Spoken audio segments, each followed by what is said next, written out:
Welcome to JP Morgan's Making Sense. My name is Brian LaRocca. I'm the head of our Vida Portfolio Solutions team in North America here at JP Morgan. Joining me today is Lou Cerrotta, who's our head of liquid credit financing globally. And we're here to discuss the credit financing outlook for the year ahead. Welcome, Lou. Thanks, Brian. It's great to be here. I have to ask, what is Vida Portfolio Solutions? So Vida is a suite of cross-asset applications used by our clients in the entire investment lifecycle. That's from pre-trade to post-trade. Think of portfolio construction, management of that portfolio, any ongoing monitoring and visualization, and of course, any reporting at the end. So I need to ask you then, what exactly is liquid credit financing globally? So, Brian, my liquid credit financing team, or LCF as we like to call it, focuses on the financing and leverage aspects of liquid credit assets. That's predominantly price transparent and publicly traded loans and bonds, but can include other asset classes also with price transparency. The format is either through total return swaps or ABLs, which are asset-based lending structures. Okay, so in a seat like that, I'm sure you see a bunch of varied investment strategies. Specifically, I should mention you are the top provider of loan tier S financing on the street. So what trends summarize the activity you saw in 2025 in both loan trading and in financing? Well, Brian, we were really busy in 2025 as there was a huge demand for loan TRS product, specifically for two reasons. First, credit spreads continued to tighten and clients increased their leverage usage to meet return hurdles. As you're probably aware, loans aren't securities, so our various clients were not able to get the necessary leverage through typical financing options like prime brokerage, margin lending, or a repo. So instead, clients turned to synthetic loan TRS exposure to meet their leverage returns. Second, overall trading volumes in the loan market were up over 20% from the prior year. Clients sought to manage this operational onslaught by trading via swap to both access the market and benefit from JP Morgan's operational expertise and efficiency. In essence, we were doing the operational work for them.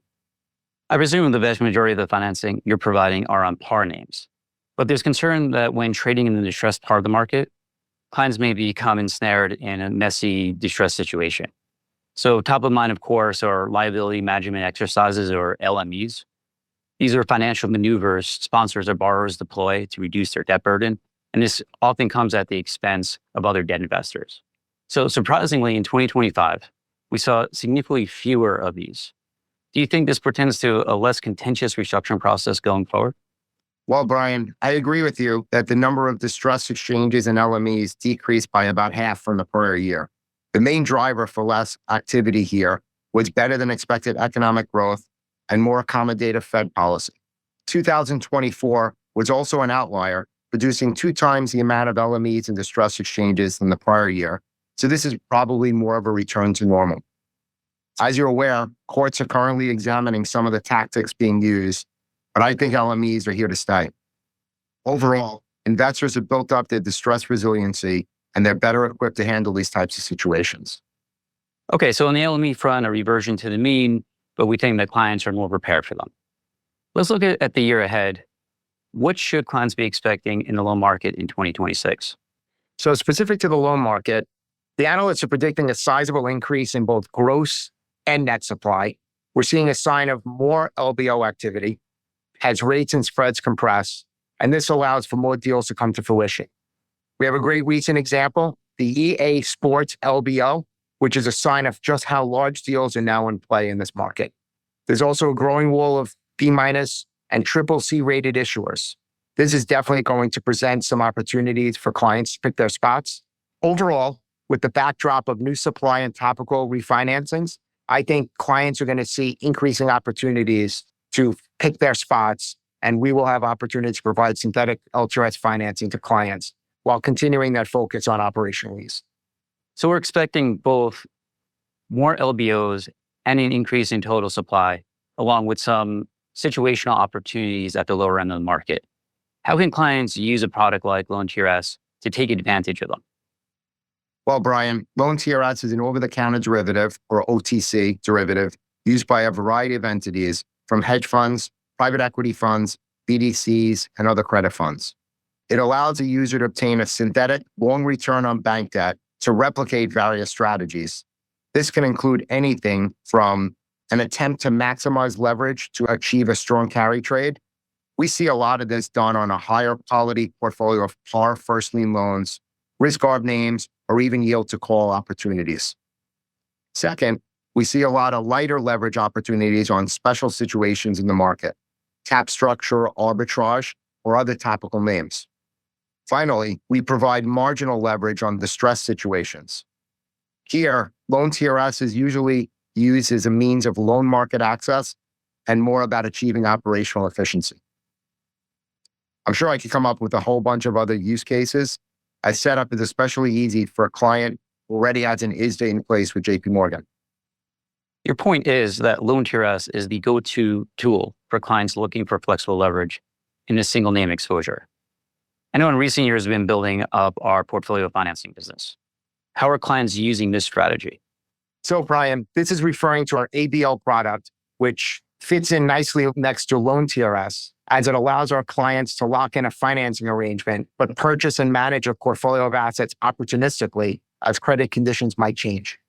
We've seen a lot of inquiry from clients who are seeking to manage this risk, but for whom a more stringent CLO structure really isn't going to be applicable. Clients also value the time and effort we put in for the entire experience, such as viewing their facility in Vida Financing Connect. Okay, so this is exactly what Vida Financing Connect was built for. You detail all the components and then the borrowing base of an actively managed ABL. Clients can see position reporting and valuations, as well as a comprehensive visualization of their borrowing capacity.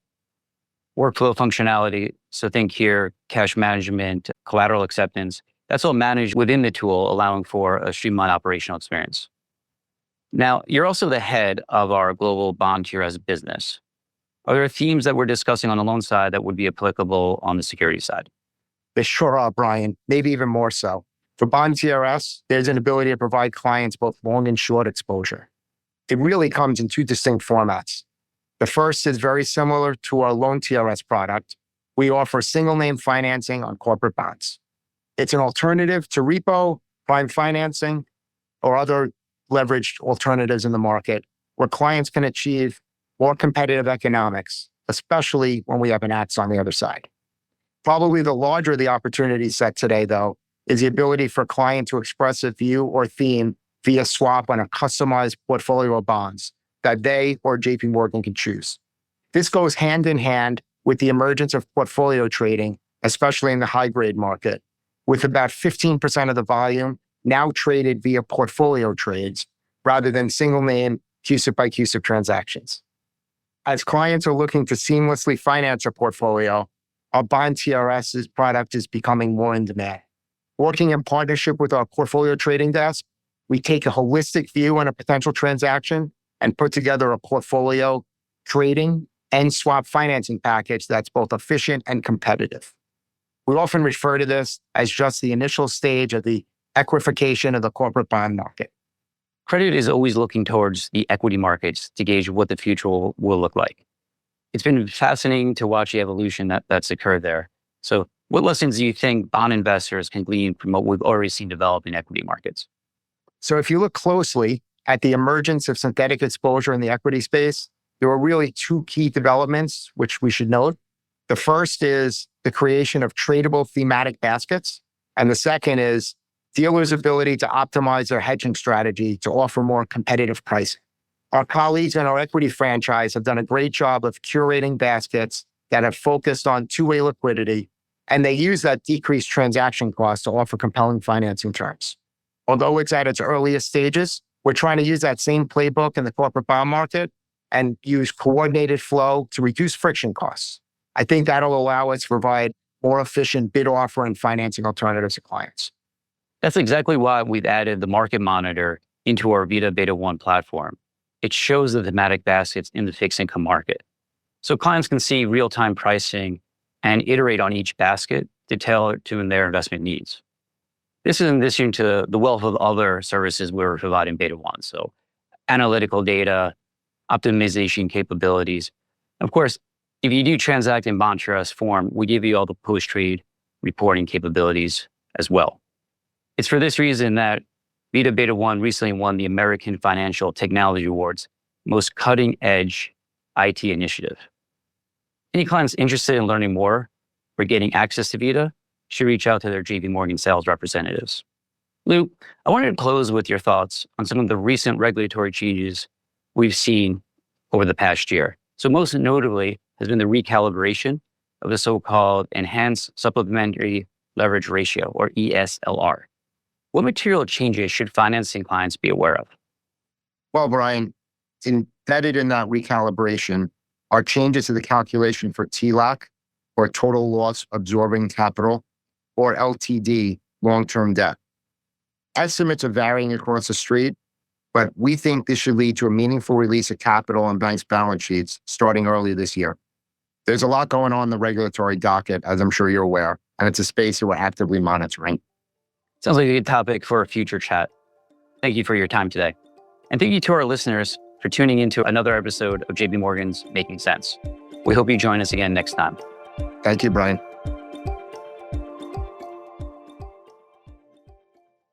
This communication is provided for information purposes only. Please visit www.jpmm.com/disclosures for important disclosures. Copyright 2026, JP Morgan Chase & Co., all rights reserved.